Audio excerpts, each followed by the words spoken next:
இயேசுவை நேசிப்பவர்கள் பைபிளை வாசிப்பார்கள். இந்த சேனலை பின்பற்றினால் ஓராண்டில் வேதாகமத்தை வாசித்து முடித்து விடலாம். ஃபாலோ பண்ணுங்க, சப்ஸ்கிரைப் பண்ணுங்க. எரேமியா 51 அதிகாரம். கர்த்தர் சொல்லுகிறது என்னவென்றால், இதோ நான் பாபிலோனுக்கு விரோதமாகவும் எனக்கு விரோதமாய் எழும்புகிறவர்களின் மத்தியில் குடியிருக்கிறவர்களுக்கு விரோதமாகவும் அழிக்கும் காற்றை எழும்ப பண்ணி தூற்றுவாரை பாபிலோனுக்கு அனுப்புவேன். அவர்கள் அதை தூற்றி வெறுமையாக்கி போடுவார்கள். ஆபத்து நாளிலே அதற்கு விரோதமாய் சூழ்ந்து கொண்டிருப்பார்கள். வில்லை நாணேற்றுகிறவனுக்கு விரோதமாகவும் தன் கவசத்தில் பெருமை பாராட்டுகிறவனுக்கு விரோதமாகவும் வில்வீரன் தன் வில்லை நாணேற்ற கடவன். அதன் வாலிபரை தப்ப விடாமல் அதன் சேனையை எல்லாம் சங்காரம் பண்ணுங்கள். குத்தி போடப்பட்டவர்கள் கல்தேயரின் தேசத்திலும் கொலை செய்யப்பட்டவர்கள் அதன் வீதிகளிலும் விழுவார்கள். அவர்கள் தேசம் இஸ்ரவேலின் பரிசுத்தருக்கு விரோதமாக செய்த அக்கிரமத்தினால் நிறைந்திருந்தும் யூதா தன் தேவனாலும் இஸ்ரவேல் சேனைகளின் கர்த்தராலும் கைவிடப்படவில்லை. நீங்கள் பாபிலோனின் அக்கிரமத்தில் சங்காரமாகாதபடிக்கு அதன் நடுவிலிருந்து ஓடி அவரவர் தங்கள் ஆத்துமாவை தப்புவியுங்கள். இது கர்த்தர் அதனிடத்தில் பழிவாங்குகிற காலமாயிருக்கிறது. அவர் அதற்கு பதில் செலுத்துவார். பாபிலோன் கர்த்தருடைய கையிலுள்ள பொற்பாத்திரம். அது பூமி அனைத்தையும் வெறிக்க பண்ணினது. அதன் மதுவை ஜாதிகள் குடித்தார்கள். ஆகையால் ஜாதிகள் புத்தி மயங்கி போனார்கள். பாபிலோன் சடுதியில் விழுந்து தகர்ந்தது. அதற்காக அலறுங்கள். அதன் நோவை ஆற்ற பிசின் தைலம் போடுங்கள். ஒருவேளை குணமாகும். பாபிலோனை குணமாக்கும்படி பார்த்தோம், அது குணமாகவில்லை. அதை விட்டுவிடுங்கள். நாம் அவரவர் நம்முடைய தேசங்களுக்கு போக கடவோம். அதன் ஆக்கினை வானமட்டும் ஏறி ஆகாய மண்டலங்கள் பரியந்தம் எட்டினது. கர்த்தர் நம்முடைய நீதியை வெளிப்படுத்தினார். நம்முடைய தேவனாகிய கர்த்தரின் செயலை சீயோனில் விவரிப்போம் வாருங்கள். அம்புகளை துலக்குங்கள், கேடகங்களை நன்றாய் செப்பனிடுங்கள். கர்த்தர் மேதியருடைய ராஜாக்களின் ஆவியை எழுப்பினார். பாபிலோனை அழிக்க வேண்டும் என்பதே அவருடைய நினைவு. இது கர்த்தர் வாங்கும் பழி. இது தமது ஆலயத்துக்காக அவர் வாங்கும் பழி. பாபிலோனின் மதில்கள் மேல் கொடியேற்றுங்கள். காவலை பலப்படுத்துங்கள். சாமங்காக்கிறவர்களை நிறுத்துங்கள். பதிவிருப்பாரை வையுங்கள். ஆனாலும் கர்த்தர் எப்படி நினைத்தாரோ அப்படியே தாம் பாபிலோனின் குடிகளுக்கு விரோதமாக சொன்னதை செய்வார். திரளான தண்ணீர்களின் மேல் வாசம் பண்ணுகிறவளே, திரண்ட சம்பத்துடையவளே, உனக்கு முடிவும் உன் பொருளாசைக்கு ஒளிவும் வந்தது. மெய்யாகவே பச்சை கிளிகளைப் போல் திரளான மனுஷரால் உன்னை நிரம்ப பண்ணுவேன். அவர்கள் உன்மேல் ஆரவாரம் பண்ணுவார்கள் என்று சேனைகளின் கர்த்தர் தம்முடைய ஜீவனைக் கொண்டு ஆணையிட்டார். அவர் பூமியை தமது வல்லமையினால் உண்டாக்கி பூச்சக்கரத்தை தமது ஞானத்தினால் படைத்து வானத்தை தமது பேரறிவினால் விரித்தார். அவர் சத்தமிடுகையில் திரளான தண்ணீர் வானத்தில் உண்டாகிறது. அவர் பூமியின் எல்லைகளிலிருந்து மேகங்களை எழும்ப பண்ணி மழையுடனே மின்னல்களை உண்டாக்கி காற்றை தமது பண்டசாலையிலிருந்து ஏவி விடுகிறார். மனுஷர் அனைவரும் அறிவில்லாமல் மிருக குணமானார்கள். தட்டார் அனைவரும் சுருவங்களாலே வெட்கிப் போகிறார்கள். அவர்கள் வார்ப்பித்த விக்கிரகம் பொய்யே, அவைகளில் சுவாசம் இல்லை. அவைகள் மாயையும் மகா எத்துமான கிரியையாயிருக்கிறது. அவைகள் விசாரிக்கப்படும் நாளிலே அழியும். யாக்கோபின் பங்காயிருக்கிறவர் அவைகளைப் போல அல்ல. அவர் சர்வத்தையும் உண்டாக்கினவர். இஸ்ரவேல் அவருடைய சுதந்திரமான கோத்திரம். சேனைகளின் கர்த்தர் என்பது அவருடைய நாமம். நீ எனக்கு தண்டாயுதமும் அஸ்திராயுதமுமானவன். நான் உன்னை கொண்டு ஜாதிகளை நொறுக்குவேன். உன்னை கொண்டு ராஜ்யங்களை அழிப்பேன். உன்னை கொண்டு குதிரையையும் குதிரை வீரனையும் நொறுக்குவேன். உன்னை கொண்டு ரதத்தையும் ரத வீரனையும் நொறுக்குவேன்.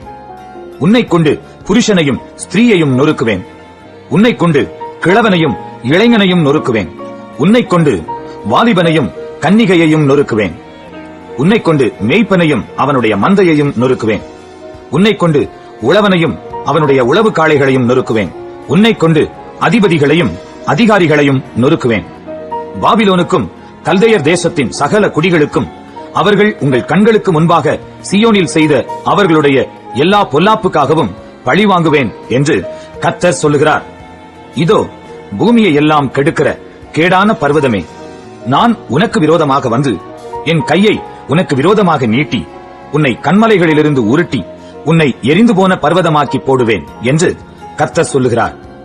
மூலை கல்லுக்காகிலும் அஸ்திவார கல்லுக்காகிலும் ஒரு கல்லையும் உன்னிலிருந்து எடுக்க மாட்டார்கள்.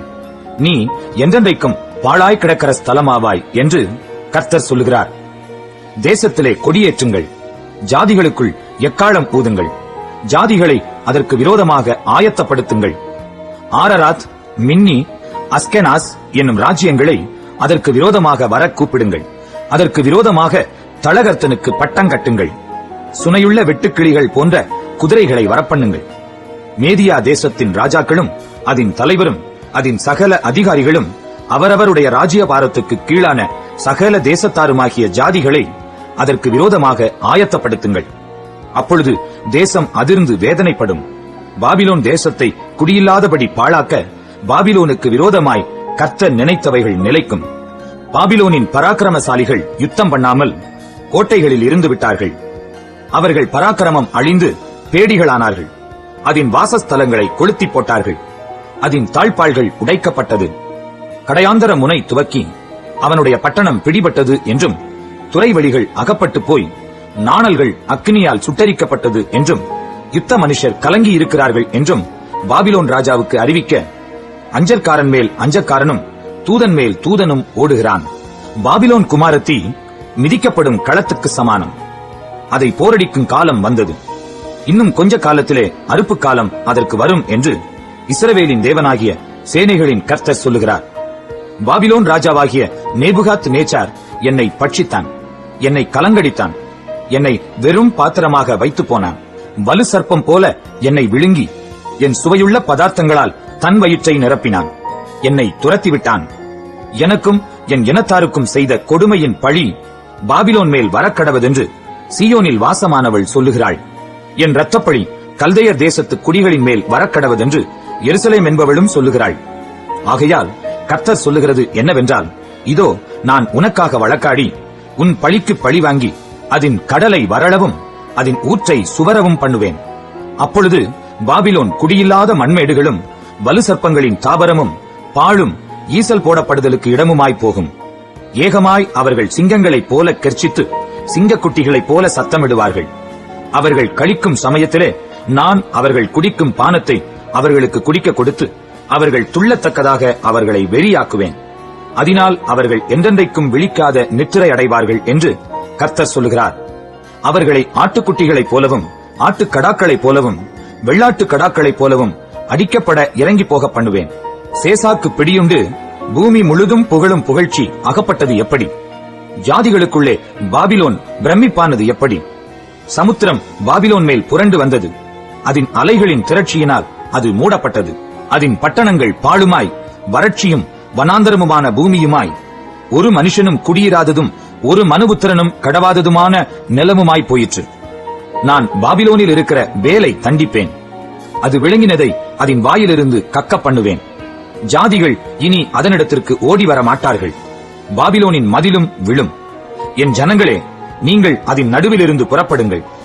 கர்த்தருடைய கோபத்தின் உக்கிரத்துக்கு தப்பும்படி அவனவன் தன் தன் ஆத்துமாவை ரட்சித்துக் கொள்ள கடவன். உங்கள் இருதயம் துவளாமலும் தேசத்தில் கேட்கப்படும் செய்தியினால் நீங்கள் பயப்படாமலும் இருங்கள். ஒரு வருஷத்திலே ஒரு செய்தி கேட்கப்பட்டு பின்பு மறு வருஷத்திலே வேறு செய்தி கேட்கப்படும். தேசத்திலே கொடுமை உண்டாகும். ஆளுகிறவன் மேல் ஆளுகிறவன் வருவான். ஆகையால் இதோ நான் பாபிலோனின் விக்கிரகங்களை தண்டிக்கும் நாட்கள் வரும். அப்பொழுது அதன் தேசம் எல்லாம் கலங்கும். அதில் கொலையுண்கிற யாவரும் அதன் நடுவில் விழுந்து கிடப்பார்கள். வானமும் பூமியும் அவைகளிலுள்ள யாவும் பாபிலோன் மேல் கெம்பீரிக்கும். பாழ்கடிக்கிறவர்கள் அதற்கு வடக்கே இருந்து வருவார்கள் என்று கர்த்தர் சொல்லுகிறார். பாபிலோன் இஸ்ரவேலில் கொலையுண்டவர்களை விழப்பண்ணினது போல பாபிலோனிலும் சமஸ்த தேசங்களிலும் கொலையுண்கிறவர்கள் விழுவார்கள். பட்டயத்துக்கு தப்பினவர்களே, தங்கி தறியாமல் நடந்து வாருங்கள். தூரத்திலே கர்த்தரை நினையுங்கள். எருசலேம் உங்கள் ஞாபகத்தில் வரக்கடவது. நிந்தையை கேட்டதினால் வெட்கப்பட்டோம். கர்த்தருடைய ஆலயத்தின் பரிசுத்த ஸ்தலங்களின் மேல் அந்நியர் வந்ததினால் நாணம் நம்முடைய முகங்களை மூடிற்று. ஆகையால் கர்த்தர் சொல்லுகிறது என்னவென்றால், இதோ நான் அதன் விக்கிரகங்களுக்கு விரோதமாய் விசாரிக்கும் நாட்கள் வரும். அப்பொழுது அதன் தேசமெங்கும் கொலையுண்கிறவர்கள் கத்துவார்கள். பாபிலோன் வானவரியந்தம் ஏறினாலும் அது தன் பலமான அரணை உயர்த்தினாலும் அதை பாழாக்குகிறவர்கள் என்னிடத்திலிருந்து வருவார்கள் என்று கர்த்தர் சொல்லுகிறார். பாபிலோனிலிருந்து கூக்குரலின் சத்தமும் கல்தேயர் தேசத்திலிருந்து மகா சங்காரமும் கேட்கப்படும். கர்த்தர் பாபிலோனை பாழாக்கி அதிலுள்ள பெரிய சத்தத்தை ஒழிய பண்ணுவார். அவர்களுடைய அலைகள் திரளான தண்ணீர்களைப் போல இறையும். அவர்களுடைய சத்தம் அமளியாயிருக்கும். பாபிலோனை பாழாக்குகிறவன் அதின் மேல் வருகிறான். அதன் பராக்கிரமசாலிகள் பிடிபடுவார்கள். அவர்களுடைய வில்லுகள் முறிந்து போகும். சரிக்கட்டுகிற தேவனாகிய கர்த்தர் நிச்சயமாக பதிலளிப்பார். அதன் பிரபுக்களையும் அதன் ஞானிகளையும் அதன் தலைவரையும் அதன் அதிகாரிகளையும் அதன் பராக்கிரமசாலிகளையும் வெறிக்க பண்ணுவேன். அப்பொழுது அவர்கள் என்றென்றைக்கும் விழிக்காத தூக்கமாய் தூங்கி விழுவார்கள் என்று சேனைகளின் கர்த்தர் என்னும் நாமமுள்ள ராஜா சொல்லுகிறார். பாபிலோனின் விஸ்தீரமான மதில்கள் முற்றிலும் தரையாக்கப்பட்டு அதன் உயரமான வாசல்கள் அக்கினியால் சுட்டெரிக்கப்படும். அப்படியே ஜனங்கள் பிரயாசப்பட்டது விருதாவும் ஜாதிகள் வருத்தப்பட்டு சம்பாதித்தது அக்கினிக்கு இரையுமாகும் என்று சேனைகளின் கர்த்தர் சொல்லுகிறார். பாபிலோன் மேல் வரும் எல்லா தீங்கையும், பாபிலோனுக்கு விரோதமாக எழுதப்பட்ட இந்த எல்லா வசனங்களையும் எரேமியா ஒரு புஸ்தகத்தில் எழுதினான். யூதாவின் ராஜாவாகிய சிதேக்கியா ராஜ்யபாரம் பண்ணும் 4ஆம் வருஷத்திலே பாபிலோனுக்கு போன சமயத்தில் அவனோடே கூட போன மசேயாவின் மகனாகிய நேரியாவின் குமாரனும் சாந்தகுணமுள்ள பிரபுவுமாகிய செராயாவுக்கு எரேமியா தீர்க்கதரிசி கற்பித்த வார்த்தை.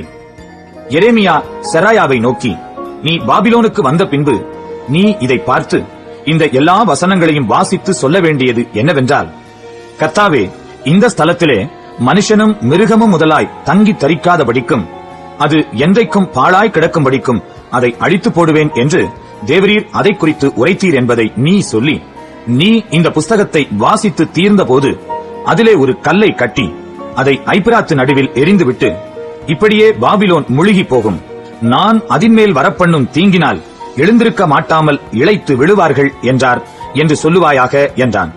எரேமியாவின் வசனங்கள் இவ்வளவோடே முடிந்தது. எரேமியா 52ஆம் அதிகாரம். சிதேக்கியா ராஜாவாகிற போது 21 வயதாயிருந்தான்.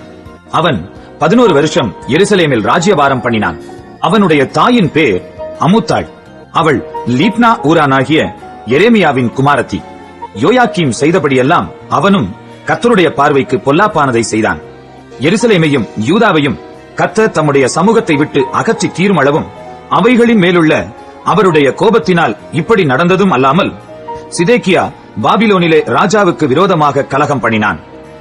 அவன் ராஜ்யபாரம் பண்ணும் 9ஆம் வருஷம் 10ஆம் மாதம் 10ஆம் தேதியிலே பாபிலோன் ராஜாவாகிய நேபுகாத் நேச்சாரும் அவனுடைய எல்லா ராணுவமும் எருசலேமுக்கு விரோதமாய் வந்து அதற்கு எதிராக பாளையம் இறங்கி சுற்றிலும் அதற்கு எதிராக கொத்தளங்களை கட்டினார்கள். அப்படியே சிதேக்கியா ராஜாவின் 11ஆம் வருஷம் மட்டும் நகரம் முற்றுகை போடப்பட்டிருந்தது. 4ஆம் மாதம் 9ஆம் தேதியிலே பஞ்சம் நகரத்திலே அதிகரித்து தேசத்தின் ஜனத்துக்கு ஆகாரமில்லாமல் போயிற்று. நகரத்தின் மதில் இடிக்கப்பட்டது. அப்பொழுது கல்தையர் நகரத்தை சூழ்ந்திருக்கையில் யுத்த மனுஷர் எல்லாரும் ராத்திரி காலத்தில் ஓடி ராஜாவுடைய தோட்டத்தின் வழியே 2 மதில்களுக்கும் நடுவான வாசலால் நகரத்திலிருந்து புறப்பட்டு வயல்வெளியின் வழியே போய்விட்டார்கள். ஆனாலும் கல்தையருடைய ராணுவத்தார் ராஜாவை பின்தொடர்ந்து எரிகோவின் சமனான பூமியில் சிதேக்கியாவை கிட்டினார்கள். அப்பொழுது அவனுடைய ராணுவத்தார் எல்லாரும் அவனை விட்டு சிதறிப் போயிருந்தார்கள்.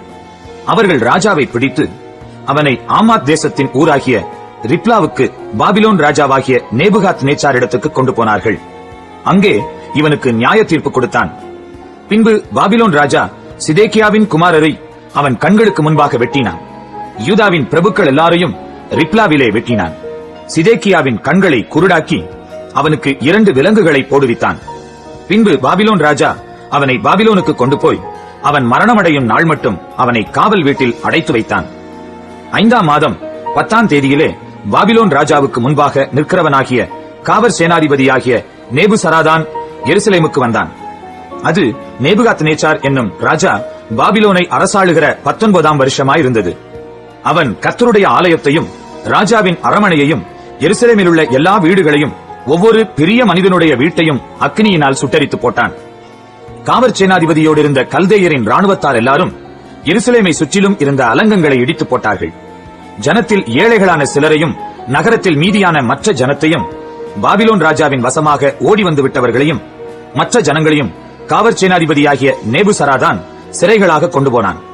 ஆனால் தேசத்தாரில் ஏழைகளான சிலரை காவற் சேனாதிபதியாகிய நேபுசராதான் திராட்சை தோட்டக்காரராகவும் பயிரிடும் குடிகளாகவும் விட்டு வைத்தான். கர்த்தருடைய ஆலயத்திலிருந்து வெண்கல தூண்களையும் கர்த்தருடைய ஆலயத்திலிருந்த ஆதாரங்களையும் வெண்கல கடல் தொட்டியையும் கல்தையர் உடைத்து போட்டு அவைகளின் வெண்கலத்தை எல்லாம் பாபிலோனுக்கு எடுத்துக்கொண்டு போனார்கள். செப்பு சட்டிகளையும் சாம்பல் எடுக்கும் கரண்டிகளையும் வெட்டுக்கத்திகளையும் கலங்களையும் கலயங்களையும் ஆராதனைக்குரிய சகல வெண்கல பணிமுட்டுகளையும் எடுத்துக்கொண்டு போனார்கள்.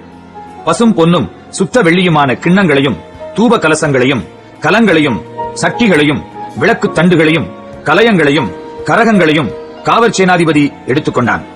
சாலமோன் ராஜா கர்த்தருடைய ஆலயத்துக்காக செய்து வைத்த 2 தூண்களும் ஒரு கடல் தொட்டியும் ஆதாரங்களின் கீழ் நின்ற 12 வெண்கல ரிஷபங்களும் ஆகிய இவைகளுக்குரிய வெண்கலத்துக்கு நிறையில்லை. அந்த தூண்களோவெனில் ஒவ்வொரு தூணும் 18 முழ உயரமாயிருந்தது. 12 முழ நூல் அதை சுற்றும். 4 விரற்கடை அதன் கனம். உள்ளே குழாயாயிருந்தது. அதன் மேல் வெண்கல குமிழ் இருந்தது. ஒரு குமிழின் உயரம் 5 முழம். குமிழிலே சுற்றிலும் பின்னலும் மாதளம் பழங்களும் செய்திருந்தது. எல்லாம் வெண்கலமாயிருந்தது. அதற்கு சரியாய் மற்ற தூணுக்கும் மாதளம் பழங்களும் செய்திருந்தது. 96 மாதளம் பழங்கள் 4 திசைகளுக்கும் எதிராக செய்திருந்தது. குமிழை சுற்றிலும் செய்திருந்த மாதளம் பழங்கள் 100. காவற் சேனாதிபதி பிரதான ஆசாரியனாகிய சராயாவையும் 2ஆம் ஆசாரியனாகிய செப்பனியாவையும் வாசற்படியின் 3 காவற்காரரையும் பிடித்துக் கொண்டு போனான்.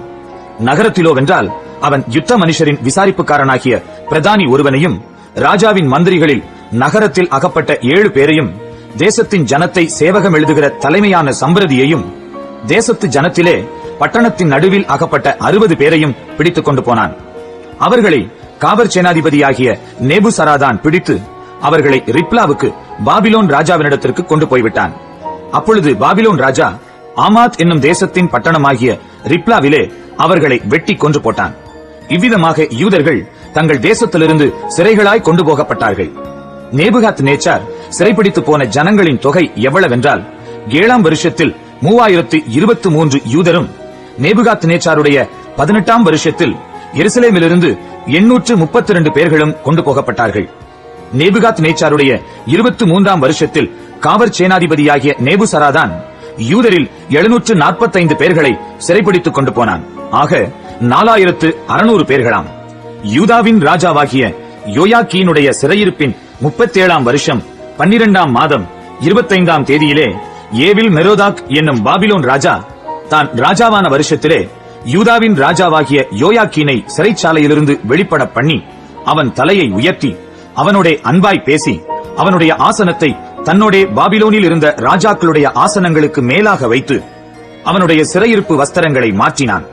அவன் உயிரோடு இருந்த சகல நாளும் தன் சமூகத்தில் நித்தம் போஜனம் பண்ணும்படி செய்தான். அவன் உயிரோடு இருந்த நாளெல்லாம் அவனுடைய மரண நாள் பரியந்தமும் அவனுடைய செலவுக்காக பாபிலோன் ராஜாவினால் கட்டளையான அனுதின திட்டத்தின்படி அனுதினமும் அவனுக்கு கொடுக்கப்பட்டு வந்தது.